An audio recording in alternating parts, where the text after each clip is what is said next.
Time once again to focus on your money. It's Wealth Wednesday here on Chat News at noon. Here's Chris Brown with Shandie Froese.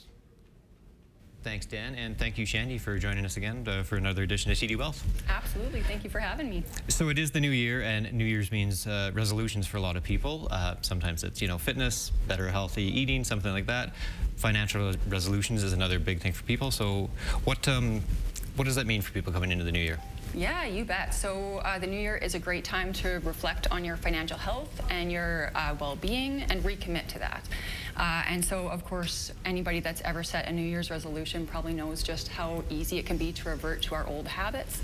And so change can be hard. And so the good thing is that this process has been very well studied, and research suggests actually breaking things down into sub-goals, and that makes our resolutions that much more achievable. Sub-goals, that's an interesting thing. I've never heard about that. But so, how does that help you? How does that help people keep the resolutions? Yeah, absolutely. So by breaking down our resolutions into sub-goals, it is actually using this incentive system essentially to utilize how motivation works for us, and it keeps us on track. And so every time we reach a sub-goal, we are then motivated, and we feel this process and this progress that we're actually accomplishing things. And that in and of itself motivates us to move on to the next sub-goal and gets us that much closer to our end goal. Okay. So no doubt you can probably provide some examples of sub-goals. So what are a couple of them? Yeah, absolutely. So I've got two bite-sized financial sub-goals. The first one is if your main goal is to create a budget this year that you can actually stick to, which is a very common one.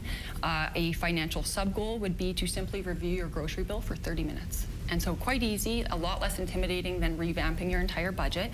And with where inflation is, I think we've all experienced our grocery bill increasing, so a perfect place to start.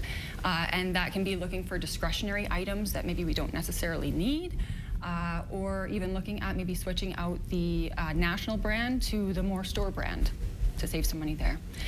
The second bite-sized sub-goal that I have is if your main goal is to get in better financial shape this year, booking an appointment with a financial advisor is a perfect sub-goal. And so getting someone in the financial know to actually take stock and weigh in on your financial situation can just point you in the right direction. And so getting them to give you some advice and educate you a bit, giving you tips on how to make sound financial decisions, and getting some tips also on how to make your investments grow.